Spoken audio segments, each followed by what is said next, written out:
She lost her job standing up for a veteran service dog. 1 hour later, the Marine commander came.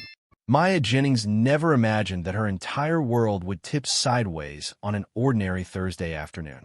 She had opened Mango's Diner, a sunlit beachside spot in Hopewell Bay, North Carolina, at 6 in the morning like usual. While whisking pancake batter, she noticed a man in uniform quietly slip in and take a corner booth. He carried a sense of solemn dignity, as though he was used to being neither seen nor heard, and by his side sat a German shepherd wearing a vest labeled Service Dog, Do Not Distract. Maya offered them a warm smile. The man's uniform bore a patch with Marines embroidered in neat lettering. She'd always had a soft spot for service members, especially because her older brother had served in the Navy and never came home. Maybe that was why she noticed the subtle flinch when another customer glanced suspiciously at the dog. The veteran gently patted the German shepherd, who responded by pressing closer to him. Maya, used to different folks passing through the diner, went to greet them. She set a mug of coffee in front of the Marine, steam curling upward in lazy tendrils. "Good morning, sir," she said, voice friendly but respectful. "You good with just coffee to start?" "Thank you," he replied, his tone weary. His eyes flicked down at his dog, whose name embroidered on the vest read Liberty. "We're fine for now." Maya nodded and returned to the counter, hoping the diner's usual morning bustle would overshadow any wariness from the other patrons. It was only a few minutes later, though, that the tension ramped up. Connie, the diner's assistant manager, stomped over to the corner booth, arms folded across her chest. "Sir," Connie began, each syllable spiked with annoyance. "We don't allow pets here. You'll have to take that animal outside." Maya could see the veteran stiffen. He tried to explain that Liberty was a trained service dog, essential for his PTSD and mobility assistance. But Connie's face remained taut with barely contained irritation. She insisted it was unfair to other customers, ignoring that the Americans with disabilities act protected service animals in public places. Unable to stand by, Maya rushed over. Her pulse throbbed in her temples. "He has the right to have Liberty with him, Connie," she said, voice trembling but steady. "Service animals are allowed in restaurants." Connie's gaze snapped onto Maya, like a predator to prey. "I don't remember asking your opinion," she hissed. "If you can't respect the rules, then you can join this dog outside." Maya's heart kicked in her chest. She didn't want to lose her job.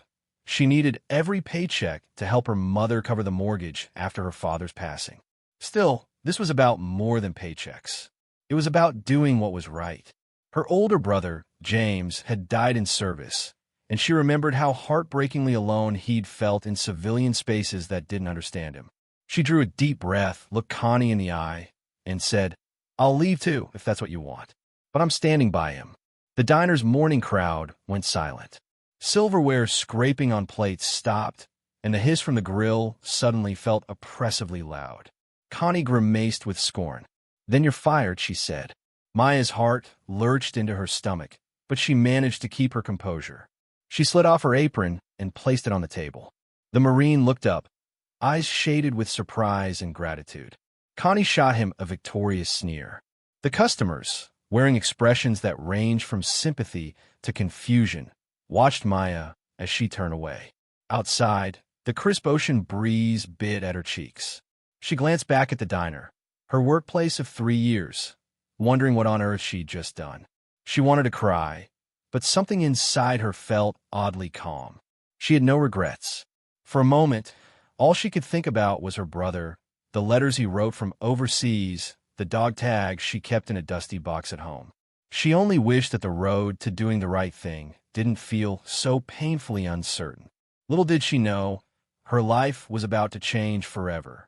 Because in exactly 1 hour, someone entirely unexpected, a Marine commander, would come walking through the same door she'd just exited, searching for the woman who had risked everything for one of his own. Maya settled onto a wooden bench that faced the crashing waves of the Atlantic. When she was a kid, she used to think that the sea could wash away any worry if she just sat still enough. Now, that childhood magic felt heartbreakingly distant. Yet she sat there anyway, letting the scent of salt and seagrass invade her lungs, trying to steady the tremor in her hands.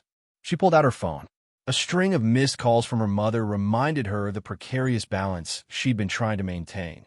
Rent was overdue, her mom's medical bills were piling up, and with her father gone, both women relied on Maya's steady income from the diner. Except now, there was no paycheck to count on. No health insurance coverage. Nothing. The tears finally came, hot and silent. She hated feeling so powerless, but she hated feeling complicit in injustice even more. Connie had been cruel and downright illegal in how she handled the Marine service dog.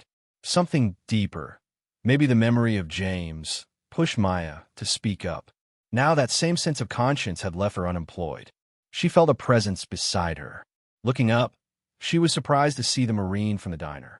He stood there, his gaze filled with quiet concern. Liberty, the German shepherd, pressed her nose into Maya's leg as if offering comfort. The Marine introduced himself as Sergeant David Reyes. He apologized for causing trouble. "You didn't cause trouble," Maya said, voice raw. "You asked for a cup of coffee, and you have a legal right to have your service dog with you." "I'm sorry my manager was so narrow-minded." Sergeant Reyes nodded, and for a moment they both stared out at the horizon, the lull of the waves offering a brief respite from their thoughts. "I serve with the 2nd Battalion, 8th Marines," he explained. "I lost 2 men when an IED went off in Kandahar.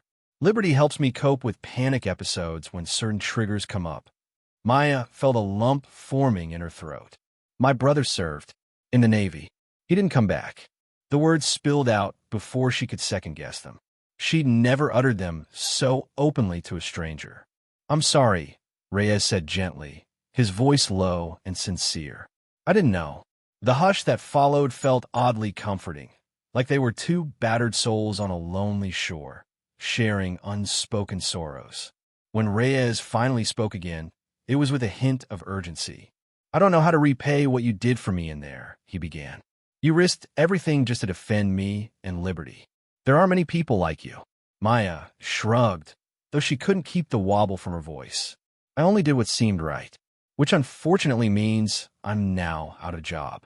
Reyes was silent for a moment, then told her he might be able to help. He had a friend, a major in the Marine Corps, who often connected veterans with community resources. Although it was a long shot, perhaps something could be done. He asked for her phone number, and she scribbled it on a coffee shop receipt. She felt a pang in her chest.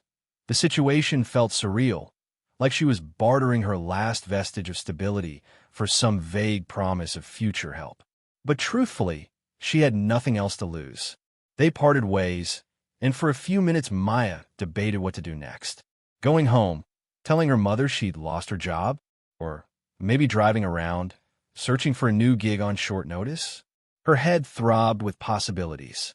Then, as if to remind her that life was about to spin off its axis again, her phone buzzed.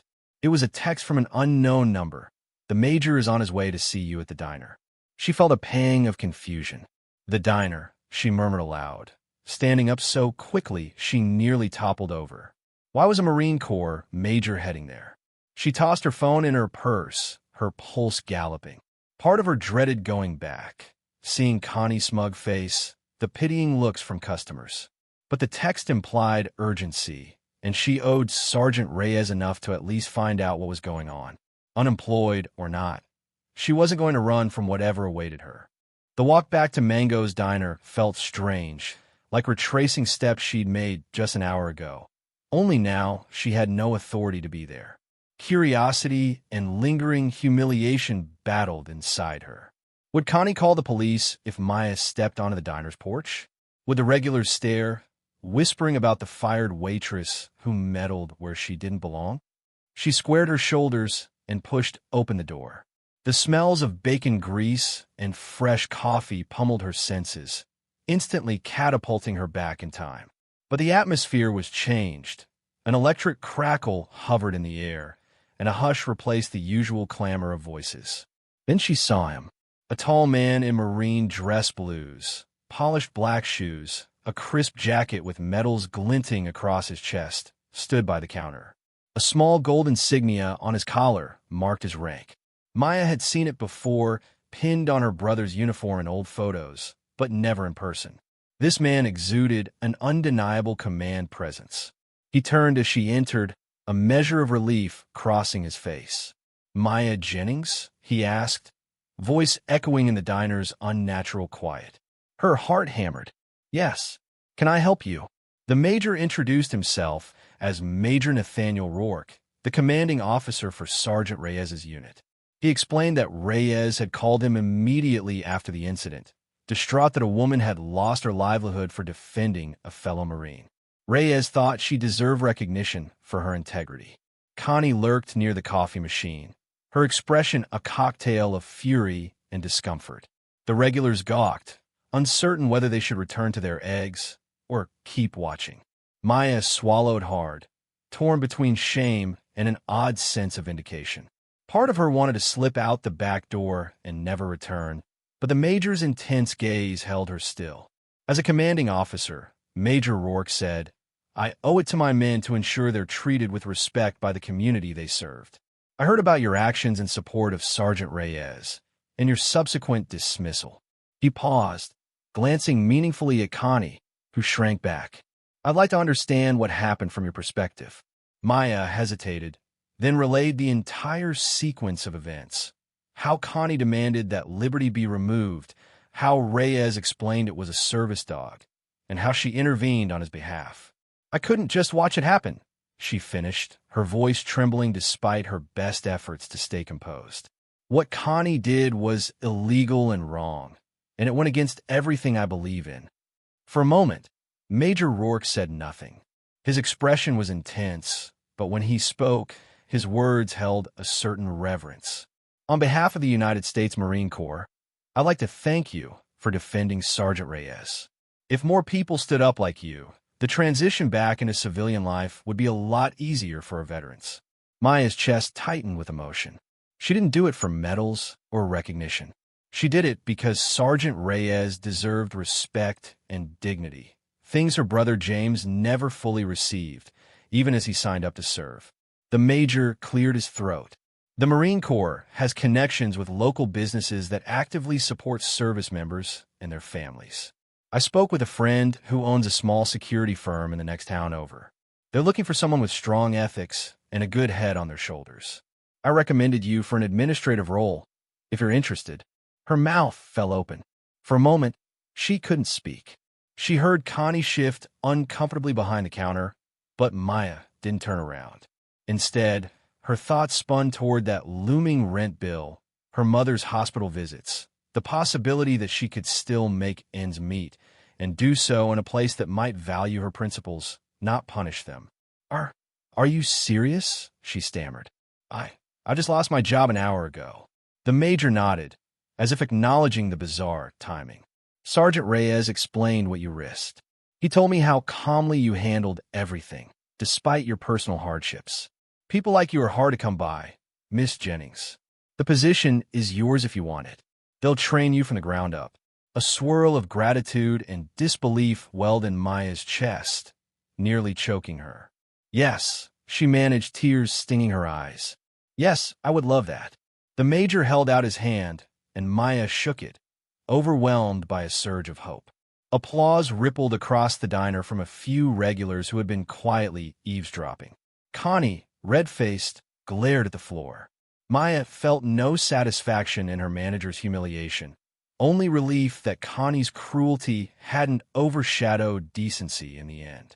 Standing amid the clatter of plates and hushed voices, Maya thought of her brother. She wished he could have witnessed this moment, someone in uniform stepping up to protect those who protect us. As Major Rourke turned to leave, he paused to look back at Maya. "By the way," he said quietly, "thank you for your brother's service. Men like him paved the way for men like me." Maya's throat constricted as tears threatened to spill. She could only nod in reply. The major gave her a slight, respectful bow and exited the diner, leaving behind a sense of vindication that shimmered in the air like a fresh ocean breeze. Outside, the day was still bright. Seagulls still cried overhead, and beyond them, the horizon stretched as wide as her new possibilities. Maya inhaled the salt-kissed air and wiped her eyes. In a single hour, She had lost her livelihood, faced her fears, and been given a new beginning. Strange how life could shift on a single act of compassion. Tomorrow, she would walk into that security firm with her head high, ready to learn, eager to do some good, and carry forward the courage that had guided her in Mango's diner. Because sometimes, standing up for what's right leaves you jobless. But on rare occasions, it also opens a door you never saw coming. And for Maya, that door was about to swing wide open.